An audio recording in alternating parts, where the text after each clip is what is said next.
내가 환난 중에 여호와의 성전을 위하여 금 10만 달란트와 은 100만 달란트와 놋과 철을 그 무게를 다룰 수 없을 만큼 심히 많이 준비하였고 또 제목과 돌을 준비하였으나 너는 더할 것이며 또 장인이 내게 많이 있나니 곧 석수와 목수와 온갖 일에 익숙한 모든 사람이니라. 금과 은과 놋과 철이 무수하니 너는 일어나 일하라. 여호와께서 너와 함께 계실지로다 하니라. 다윗이 또 이스라엘 모든 방백에게 명령하여 그의 아들 솔로몬을 도우라 하여 이르되 너희 하나님 여호와께서 너희와 함께 계시지 아니하시느냐? 사면으로 너희에게 평온함을 주지 아니하셨느냐? 이 땅 주민을 내 손에 넘기사 이 땅으로 여호와와 그의 백성 앞에 복종하게 하셨나니 이제 너희는 마음과 뜻을 바쳐서 너희 하나님 여호와를 구하라. 그리고 일어나서 여호와 하나님의 성전을 건축하고 여호와의 언약궤와 하나님 성전의 기물을 가져다가 여호와의 이름을 위하여 건축한 성전에 드리게 하라 하였더라. 할렐루야. 우리 옆분들과 인사합시다. 주님의 이름으로 사랑하고 축복합니다. 인사합시다. 주님의 이름으로 사랑하고 축복합니다. 옆에 있어줘서 또 감사하지 않을까요? 다시 한번 인사합시다. 옆에 있어줘서 감사합니다. 인사합시다.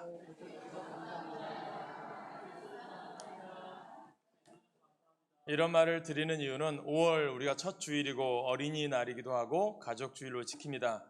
어린이날 어떤 말씀을 준비해야 되나 고민을 합니다. 왜냐하면 5월 1일은 근로자의 날이 있고요. 5월 5일 오늘은 또 어린이날이고요. 5월 8일은 또 어버이날이 있습니다. 5월 15일은 스승의 날이 있습니다. 또 성년의 날도 있고요. 21일은 둘이 하나가 되었다고 해서 부부의 날이기도 합니다. 어떤 말씀으로 여러분들에게 전해야 될까? 가정 환경과 여러 가지 모든 분들이 상황이 다르기 때문에 어떤 말을 해도 여러분들이 어떤 분은 은혜 받고 어떤 분들은 또 이것이 상처되지 않을까 그런 생각도 해봅니다. 자녀가 여럿 있는 가정이 있는가 하면 또 원하는데 갖지 못한 가정도 있고요. 자녀가 있지만 자녀 때문에 눈물 흘리는 가정도 있습니다. 여러 식구들이 모여 사는 집이 있는가 하면 홀로 또 사시는 분도 계시기 때문이죠. 참 누군가에게는 이 가족이라는 것이 힘이 되기도 하지만 어떤 분에게는 이 가족이라고 하는 단어가 아픔과 눈물의 단어가 아닐까 생각도 해봅니다. 그래서 가정의 달이라고 하는데 5월에 누군가의 초점을 맞추어서 설교한다는 게 대단히 부담스럽기도 하고 어렵기도 합니다. 그러나 저는 우리 하나로 중앙교회 모든 성도들은요, 예수 안에 한 가족입니다. 바로 옆에 있는 한 분 한 분들이 나에게 소중한 한 부모요, 자녀요, 아내요, 남편인 줄 믿으시길 간절히 축복합니다. 그러한 경험, 주 안에서 한 가족, 서로에게 힘이 되고 소망이 되는 여러분 되시기를 간절히 축복합니다. 그래서 오늘 5월 우리가 가족주의를 맞이해서 신앙의 명문 가정이라고 하는 말씀으로 같이 은혜를 나누려고 합니다.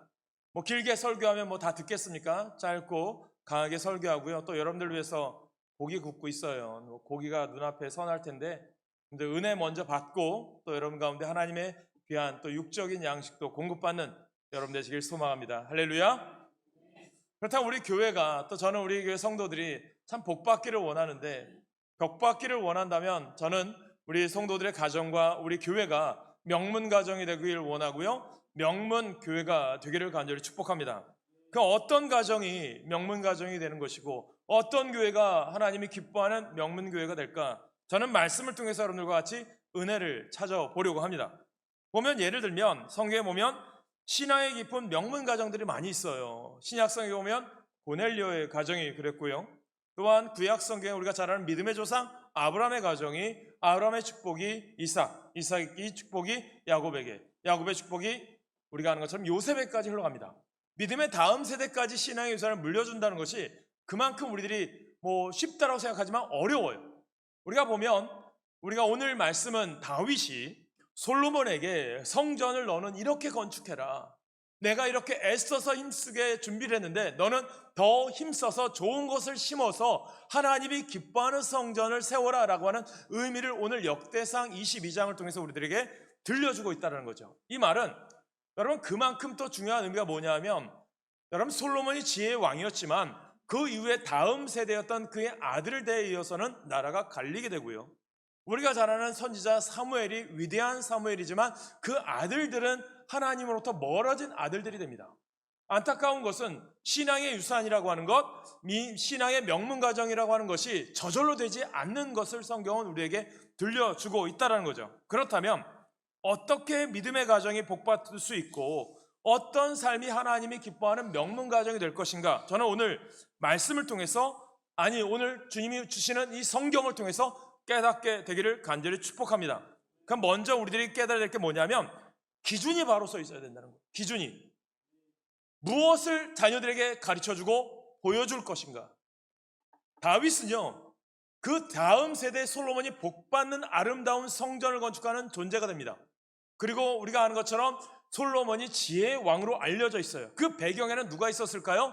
믿음으로 하나님께 기도하며 하나님 앞에 바로 서 있는 기준으로 살았던 다윗 아버지가 있었다는 거죠. 저는 오늘 여러분 가운데 하나님의 기쁨이 되는 자녀가 되기를 원한다면 자녀들에게 신앙의 본을 보이고 아름다운 신앙의 씨앗을 심는 여러분 되시기를 간절히 축복합니다. 그래서 오늘 첫 번째 여러분들에게 드리고 싶은 말씀은 하나님께 심어진 가정이 되시길 소망합니다. 여러분, 저는 오늘 믿음의 가문을 세우는 가정이 되기 위해서 먼저 하나님의 관계가, 우리 교회가 또 우리 성도들이 하나님과의 관계가 바로 세워져야 된다는 거예요. 우리 아이들도 마찬가지. 저는 그런 말씀 드렸어요. 우리 가족주의를 지킬 때마다 아이들에게 부모가 같이 옆에 있으면 같이 옆에서 예배를 드려라, 그렇게 이야기해요. 그 이유가 무엇이냐면 자녀에게 아버지와 어머니가 또 우리 부모들이 할아버지 할머니가 어떻게 기도하고 어떻게 예배하고 어떻게 성경 말씀을 찾는지를 보여주라는 거예요. 저는 여러분들이 하나님과 함께하는 하나님께 심겨진 가정이 되기 원한다면 내 신앙이, 우리 부모님들의 신앙이 우리 자녀들에게 올바로 심겨지기를 간절히 축복합니다. 그것이 우리 가운데 첫 번째 우선순위라는 거예요. 그래서 하나님의 심어진 가정이란 무엇을 의미합니까?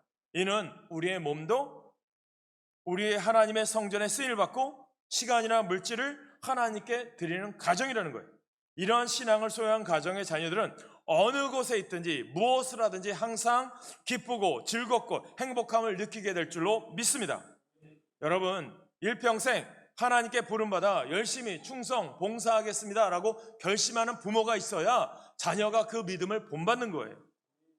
우리가 오늘 믿음의 가문을 이야기하려는 것은요, 결코 우리의 삶이 나에 대해서 끝나는 것이 아니기 때문입니다. 나에 대해서. 가문이란 또한 나 한 사람의 문제가 아니요, 하나님은 우리 자손 대대로 축복받기를 원하고 계시기 때문이라는 거예요. 오늘 본문에서 다윗은요, 솔로몬에게 아버지인 본인보다 더 많은 것을 하나님께 심으라고 말씀을 하고 있어요. 그러면서 오늘 본문 22장 14절 시작을 보면 이렇게 말씀합니다. 우리 같이 읽을게요. 앞에 있는 성경 말씀 보고 우리 아이들도 같이 읽습니다. 시작. 여호와의 성전을 위하여 금 10만 달란트와 은 100만 달란트와 놋과 철을 그 무게를 달 수 없을 만큼 심히 많이 준비하였고 또 제목과 돌을 준비했으나 너는 더할 것이며. 아멘. 너는 더할 것이며. 뭐라는 것입니까? 뭐라고 말씀하는 거예요? 내가 열심히 많은 것을 준비했지만 무엇을 더 심으라는 거예요? 무엇을 더 준비하라는 거예요? 너는 성전을 건축할 일만 남았는데 다음 물질적인 부분들, 건축 재료들 다 준비했는데 너가 해야 될 게 뭐냐? 하나님께 기도하는 것을 심고 하나님께 예배하는 것을 심고 하나님이 무엇을 원하는지 심어야 너가 하나님께 복받은 존재가 된다는 것을 가르친다는 거예요. 사랑하는 성도 여러분, 이처럼 다윗이나 솔로몬은 하나님의 성전에 심는 것에 사활을 걸고 충성으로 나아갔습니다. 그러므로 지위와 명예로 쓰임받을 뿐만 아니라 물질과 시간을 들임으로 하나님께서 축복을 주신 줄 믿으시길 간절히 축원합니다. 그래서 믿음의 가문을 이루기 위해서 가장 중요한 것이 뭐예요? 중심에 대한 부분이에요. 여러분, 가정의 중심에 무엇이 먼저 있습니까? 여러분들 가정에 주님이 계십니까? 하나님이 우리 삶의 중심이십니까? 이것을 먼저 깨달으시라는 거예요. 우리가 하나님께 받은 달란트대로 쓰임받고 심게 되면 그 가정은 신앙의 명문 가정이 될 줄로 믿습니다. 그래서 무엇이 중심이 돼요? 하나님이 중심이 되면 예배가 우선순위가 되어야죠. 주의 일이 우선순위가 되어야 되지 않을까요? 이것이 여러분 가운데 있기를 간절히 축복합니다. 많은 사람들이 내가 힘들고 어려울 때 예배를 포기하고요, 기도를 포기하고요, 하나님과의 관계를 포기합니다. 이것이 아이들에게 무엇을 가르쳐 줄 수 있나요? 여러분 깨달으셔야 됩니다. 여러분 젊은이들에게, 요즘 결혼하는 젊은이들 보면 70에서 80%가요 주례 없는 결혼식을 합니다. 그 주례가 없는 부분을 무엇으로 채우냐 하면 양가 부모님의 덕담으로 채워요. 왜 이 시대가 이렇게 되었을까? 그런 생각을 합니다. 그 의미가 무엇입니까? 자식들의 결혼을 더 이상 무엇이냐면, 또한 부모들도 주장 못하고요, 하나님 안에서 아름다운 만남임을 경험하지 못한다는 거예요. 어려서부터 믿음으로 자라지 않으면 신앙 아닌 자신의 주장만이 자라게 되어 있습니다. 저는 이런 결단을 하려고 합니다. 저는 여러분들이 주님 앞에 결단하시라는 거예요. 우리의 가정이, 여러분들의 자녀들이 앞으로 결혼할 때든, 아이들이 결혼할 때든, 주님, 결혼도 하나님이 만드신, 하나님께서 아담과 하와를 만나게 하셨듯이 남자와 여자를 하나님이 이끌어서 만나게 하신 것을 믿고 하나님 앞에 예배로서의 결혼식이 되시길 간절히 축복합니다. 그래서 저는 결혼 주례를 여러분 할 때 이런 얘기합니다.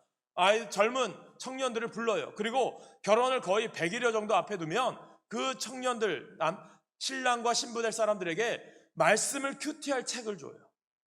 그리고 저한테 와서 신앙의 상담을 받지 않으면 결혼 주례를 하지 않아요. 사랑하는 성도 여러분, 결혼에 대한 하나님의 아름다운 그러한 만남의 축복을 이해하지 못한 결혼은요, 하나님의 기쁨이 되지 못한다는 거예요. 요즘 이 시대가 왜 이렇게 될까요? 우리 믿음의 1세대들이 올바로 신앙의 유산을 물려주지 못하기 때문입니다. 이것을 깨달아야 됩니다. 사랑하는 성도 여러분, 오늘 우리들이 무엇을 자녀들에게 넘겨주고 싶습니까? 무엇을 자녀들에게 가르쳐 주고 싶습니까? 오늘 깨닫게 되길 간절히 축복합니다. 우리가 잘 아는 사람이죠. 뉴욕에 가면 록펠러 센터가 있습니다. 그가 세상에 아름다운 복을 받은 부유한 사람이 되었어요. 그가 될 수 있었던 가장 기본적인 이유는 뭐냐면, 하나님께 심는 것을 먼저 했습니다. 록펠러는 8살 때 자신이 부모님으로 받은 용돈이 1,000원이면 100원, 10,000원이면 1,000원을 구별하여 하나님께 11조를 드렸어요. 기독교인 중에서 최고로 성공한 사업가로 불리고 있어요. 그의 성공한 배경을 들여다보면 바로 그의 신앙 고백에서 우리에게 교훈을 주고 있어요. 그는 이렇게 얘기합니다. 나는 일생 동안 11조 헌금을 하나님께 드린 것이 가장 큰 축복의 근원이 되었습니다 라고 고백을 합니다. 이것이 무엇이냐면, 하나님께 헌금 드렸으니까 복 받는 게 아니라, 가장 록펠러의 중심에 누가 있어요? 하나님이 계시고 하나님이 함께 하시니 하나님이 나에게 주신 작은 것이라도 하나님의 것을 먼저 구별하여 드릴 때 그 드린 예물을 통해서 하나님께서 기뻐 받으셔서 록펠러에게 복 주신 줄 믿으시길 간절히 축복합니다. 자녀가 복 받기를 원하십니까? 여러분, 올바로 신앙의 삶을 가르치십시오. 예배를 드리라고 가르쳐셔야 되고요, 용돈을 줘도 너 이 11조는 하나님의 것이야 라고 구별하여 드릴 수 있는 삶을 여러분들이 올바로 가르치시길 간절히 소망합니다. 그게 복 받는 비결인 거예요. 그래서 잠언의 말씀은 이렇게 얘기하잖아요. 자녀들에게 마땅히 가르칠 바를 가르치라고 말씀하고 있어요. 오늘 여러분 가운데 끝까지 믿음으로 나가는 여러분 되시길 간절히 축복합니다. 결국은 중심이 바로 선다는 것은요, 우리 삶의 우선순위가 바로 세워진다는 거예요. 두 번째로, 저는 우리 교회 성도들의 가정이 명문 가정이 되기를 원한다면 하나님께서 함께 하시는 가정 되시길 간절히 축복합니다. 오늘 본문이죠. 16절 말씀 같이 읽습니다. 시작. 금과 은과 놋과 철이 무수하니 너는 일어나라. 여호와께서 너와 함께 계실지로다 하니라. 아멘. 저는 우리 자녀들에게, 우리 자손들에게 가장 축복된 말이 무엇이라고 생각하십니까? 저는 이 말이라고 생각해요. 하나님이 너와 함께 하실 거야. 하나님이 너를 도와주실 거야. 이 믿음이 있길 간절히 소망합니다. 내가 아무리 자녀를 위해서 잘해도요, 내 뜻대로 되지 않아요. 지난주에 말씀드렸잖아요. 남경필 집사님의 이야기. 잠시 여러분 새롭게 하소서의 1시간짜리 영상이 있는데요, 여러분 유튜브로 한번 검색해서 들어보세요. 짧은 쇼트 영상이에요. 잠시 틀어주세요. 이번에 짧은 영상인데요. 여러분들이 유튜브를 통해서 한번 검색해 보시면 1시간짜리 새롭게 하소서 영상이 있습니다. 4개월 전에 새롭게 하소서에서 나온 내용인데요. 그 자녀 마약 중독 때문에 부모가 신고를 해서 지금은 2년 6개월服역하고 있습니다. 그리고 마약 치료 2년의 과정을 하고 있고요. 자녀들에게 천만금의 적금 통장을 자녀들에게 유산으로 남길지라도 하나님이 함께 하시지 않으면 휴지 조각이며 쓰레기에 불과합니다. 돈 한 푼 물려줄 것이 없어도 부동산 한 평 유산으로 물려줄 것이 없을지라도 하나님께서 함께 해주시면 축복만 있으면 신앙의 명문 가정이 될 줄로 믿습니다. 이사야 41장 10절에 보면 이사야 선지자가 우리에게 이렇게 말씀합니다. 같이 읽습니다. 시작. 두려워하지 말라. 내가 너와 함께함이라. 놀라지 말라. 나는 내 하나님이 됨이라. 내가 너를 굳세게 하리라. 참으로 너를 도와주리라. 참으로 나의 의로운 오른손으로 너를 붙들리라. 아멘. 제가 가지는 확신이 하나 있다면 하나님을 예배하는 사람은, 하나님이 함께하는 사람은 결코 잘못되지 않는다라는 것입니다. 오늘 우리들이 이 말씀 붙드시고 나가시길 간절히 소망합니다. 여호수아 24장에 보면요, 여호수아가 죽기 전에 세상에서, 세겜에서 모든 이스라엘 백성들을 모으고 결단을 촉구하는 장면이 나와요. 그가 이제 12지파에게 땅을 분배한 이후에, 사명을 다한 이후에 하나님 부름받아요. 이스라엘 백성들이 애굽의 노예 생활과 광야의 훈련을 거쳐 가나안 땅에 정착을 했어요. 이미 그들이 받은 축복은 커요. 하지만 이 축복을 지키는 것이 쉬운 일이 아닌 것을 여호수아가 알았어요. 하나님 앞에 결단하지 않고는요, 이어지지 않는다는 것을 여호수아가 알아요. 그래서 백성들에게 이렇게 결단하라고 이야기합니다. 여호수아 24장 15절 말씀이에요. 같이 읽습니다. 시작. 만일 여호와를 섬기는 것이 너희에게 좋지 않게 보이거든 너희 조상들이 강 저쪽에서 섬기던 선들이든지 또는 너희가 거주하는 땅에 있는 아모리 족속의 신들인지 너희가 섬길 자를 오늘 택하라. 오직 나와 내 집은 여호와를 섬기겠노라 하니. 아멘. 오직 나와 내 집은 여호와를 섬기겠노라 하니. 이 믿음이 여호수아가 복받은 줄 믿으시길 간절히 축복합니다. 오늘 우리들이 하나님께서 말씀하는 게 뭐예요? 결단을 필요로 하는 거예요. 오늘 우리들이 계속해서 이어갈 믿음의 가문, 기도하는 어머니, 제사장적인 사명을 감당하는 믿음의 아버지가 있어야 된다는 거예요. 오늘 여러분들이 결단하시길 간절히 축복합니다. 그래야 우리의 자녀가 복받는 줄 깨닫게 되길 간절히 축복합니다.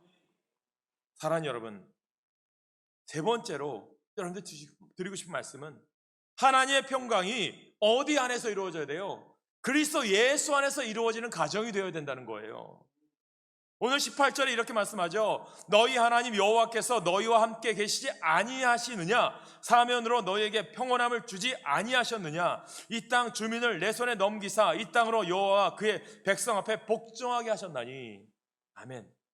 이는 하나님께서 평온함을 주셨어요. 지금 우리가 살아가는 이 세상은 평강을 찾아보기 힘들 정도로 불안한 세상을 살아가요. 환경이나 여건도 만족하지 못하고 불만으로 가득 차고 있습니다. 전쟁으로 사람들이 악해져 살상무기를 만들어 위협하고 있습니다. 하루하루의 삶이 하나님의 평강이 없으면 살아가기가 힘든 세상입니다. 그러면 평강은 누구에게 임하게 되느냐? 오늘 여러분 가운데 임하기를 간절히 축복합니다. 그렇다면 어떻게 임해야 되느냐? 시편 기자를 보면 하나님의 백성에게, 요한복음에 보면 예수 안에 있는 자에게, 누가복음에 보면 성령으로 충만한 자에게, 또한 시편에 보면 주의 법을 사랑하는 자에게, 빌립보서에 보면 기도하는 자에게 하나님의 평강이 임하는 줄 믿으시길 간절히 소망합니다. 그래서 우리는 날마다 평강을 유지하기 위해서는요, 말씀을 묵상하고 기도가, 간구가 여러분 가운데 살아있기를, 감사함으로 넘쳐나기를 간절히 축원합니다. 사랑하는 여러분, 우리의 가정이 신앙의 명문 가정이 되길 간절히 소망합니다. 그러기 위해서는요, 하나님께 심어지는 가정이 되어야 합니다.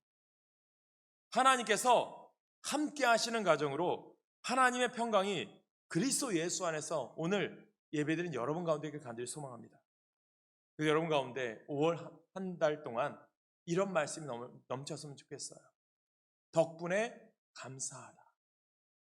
때문에 미안하다. 언제나 사랑한다. 이 말이 있길 간절히 축복합니다. 옆분들에게 인사할까요? 덕분에 감사합니다. 때문에 미안합니다. 언제나 사랑합니다. 우리의 말이 단어 하나가 달라요. 하나님 덕분에, 부모님 덕분에, 친구 덕분에, 교회 덕분에 주 안에서 감사하라는 거예요. 누구 때문에 안 됐고, 누구 탓하고, 누구 원망하고 불평하는 것이 아니라 오늘 여러분들 명문 가정 되기를 원하십니까? 오늘 솔로몬은요, 다윗이 주신 말씀으로 성전을 세워요. 그러나 안타까운 것은 다윗이 심었던 믿음의 아름다운 씨앗이 솔로몬 다음 세대까지 이어지지 못하는 것을 보게 돼요. 저는 우리 교회도 마찬가지예요. 여러분들 자녀가 잘 되길 바라죠. 여러분 가정이 잘 되길 바라시잖아요. 심으셔야 돼요. 내가 신앙의 아름다운 모습을 부모님으로서 교회에 어떤 모습으로 내가 심고 있는지, 자녀에게도 내가 심은 것을 똑바로 가르칠 수 있는 심는 훈련을 시키셔야 한다는 거예요. 그래야 복 받습니다. 그래야 명문 가정 됩니다. 저는 그래서 우리 교회 성도들이 자녀들에게 올바른 선택을 가르쳐 줄 수 있는, 올바른 신앙의 유산을 물려줄 수 있는 그러한 삶을 살아가는 여러분 모두가 되시길 간절히 축복합니다.